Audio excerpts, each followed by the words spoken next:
Morning, everyone. Welcome to another This Might Hurt. So I have not shuffled the cards yet, but let's chat for a minute. It is Friday. I hope everyone is excited about that, unless, of course, I guess you work on the weekends. Then it might feel like a Monday, but yeah, it's Friday for me.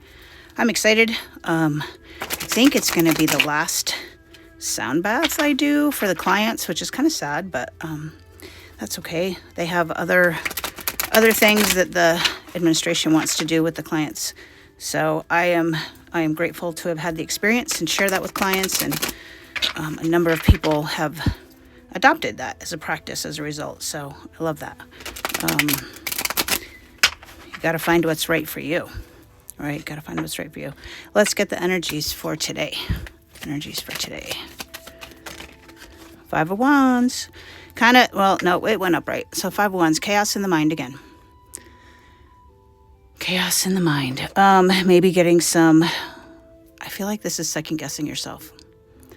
This might be getting trapped in the illusion of the thing again, right? So the challenge of the situation that we've been going through and the growth that comes as a result of that, right?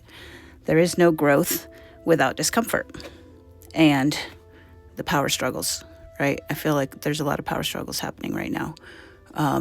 I had occasion to reflect on some power struggles in my life, going back to childhood even, and just the different ways that people use language in the way of power struggles. And I guess that's as a result of I got this book, Tongue by Chase Hughes. It's a very interesting read.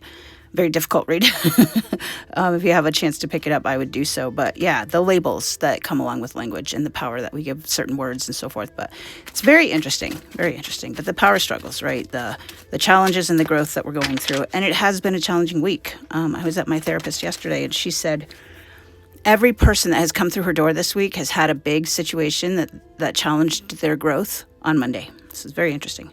10 of Wands, carrying those burdens, right? Carrying all those burdens. And I feel like the bird on top is like the straw that broke the camel's back, if you will, right? Like I can carry all this stuff, but if you even put a feather on top of it, it's all going to come tumbling down. And that could be just the hanging on to things. So like if, for example, if you feel, hang on coffee,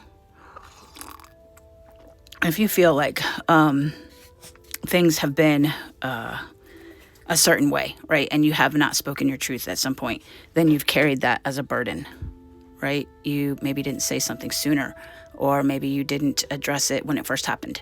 It's just going to build. It's just going to build. It's what we were talking about yesterday with the frog in the pot and the pressure cooker, right? It's you gotta let it out. You gotta let it out one way or another. So we were talking about taking the clients to a rage room.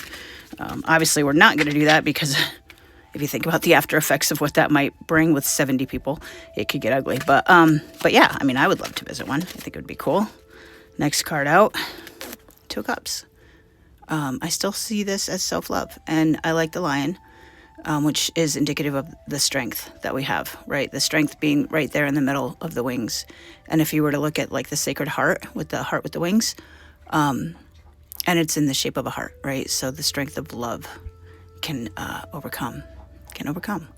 He looks so vulnerable, doesn't he? He looks so vulnerable. And the other gentleman is just, I got you.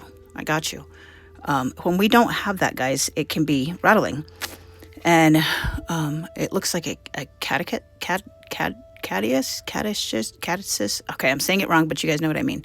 It's the symbol with the 2 snakes and the staff in the middle. But the offering of cups. And then notice the cups are behind their backs. So what do we carry in our backs? We carry fear. And when you're offering your emotion and your cup of love to someone else's fear, when you're coming at their fears with love, then you can't go wrong, right? All things with love, you can't go wrong. And I feel like that's what we're doing, right? I feel like that's what we're doing. We're showing love, we're showing compassion, we're showing grace, we're showing empathy. I learned today that some people don't actually have empathy. They have no capacity for empathy through no fault of their own.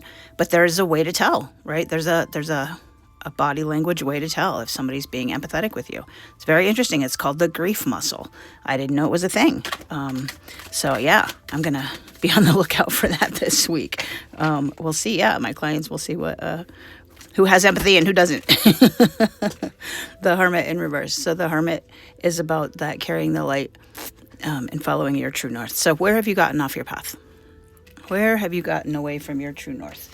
Where has your guiding star seems to be not working? Not working, but you've taken your eye off of it, right? There's dogma there. There's confusion. There's, is this mine? Is this yours? It's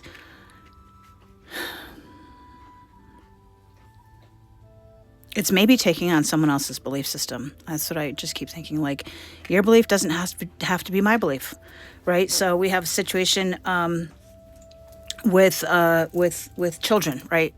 And my daughter's going through this, and she handles the children a certain way, and her ex-husband handles the children a different way, right? And so the difference in belief systems, well, the kids have to decide what's theirs, right? And of course, anytime one of them is mad, they want to go to the other parent's house, right? They're kids. That's what they do.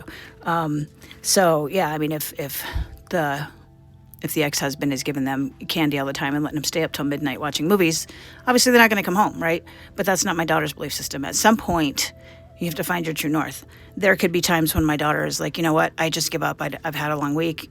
Do it. Just do whatever it is that you need to do to create the peace in the family, because I don't have the energy to stand up for my beliefs anymore. So just do the thing, right? Do the thing. And it's an exhaustion, right? As a result of this 10 of Wands, it's an exhaustion of trying to carry those things by yourself, right? There's no tribe. There hasn't been a tribe, but we have to be our own tribe sometimes. And maybe you're feeling that loss of tribe, right? That's possible. I know I'm going through a little bit of that myself. Some different changes going on in my community, and there's a grief, right? We talked about the grief muscle. There's a grief that comes with that. Not that we're not grateful for the experience, but we have outgrown the experience, right? What we don't see coming at the bottom of the deck, Page of Cups. We have not seen Page of Cups before, but I feel like it's taking someone out of their environment. And so if you think about it, like if you put a fish in a fish bowl, right, it's going to grow to the size of its environment. When you've outgrown your environment, or if your environment is simply a little bag, you're never going to get any bigger. The fish needs to be in the ocean to reach its full potential, its full growth, right? Let's look it up real quick. Oh, I don't have the court cards on here. But pages are people. So maybe someone has outgrown their environment, or somebody's trying to continue in theirs and not allow you to grow. This could be you. This could be the other person. It could be containing yourself, right? I'm gonna tone myself down to fit the environment that I'm in, and be careful of doing that, guys. Be careful of doing that, because it's that authentic, right? I heard a thing this morning that says if you ask someone if they're authentic, and their initial answer is, of course, 100%, I'm the most authentic person you'll ever meet, that's a red flag that they're probably not authentic, right? The authentic person will stop and reflect and say, have I been authentic here? Because we're all human, and an authentic person can own that. So ask yourself, are you being authentic? Really be honest with yourself. If your first answer to yourself is that you are, then it's time to reflect. It's time to reflect and see, am I limiting myself in my growth? Have I stopped trying to grow? Do I feel like I've finished growing? Do I feel like I've learned all the lessons that I need to learn and there's nothing left to do? Guys, there's never a time that you're done learning. There's never a time that you're done growing. There's never going to be a time when the healing journey is over. It's just not going to happen, right? It's just not. And if you think it is, and you think you have, then to the people around you is a red flag. It's a red flag, right? We all have to be accountable. We have to do our thing, and what happens to us is not our fault, but how we respond and react and heal is absolutely our responsibility. All right, guys, I'm going to leave it there. You guys take care. We'll chat tomorrow.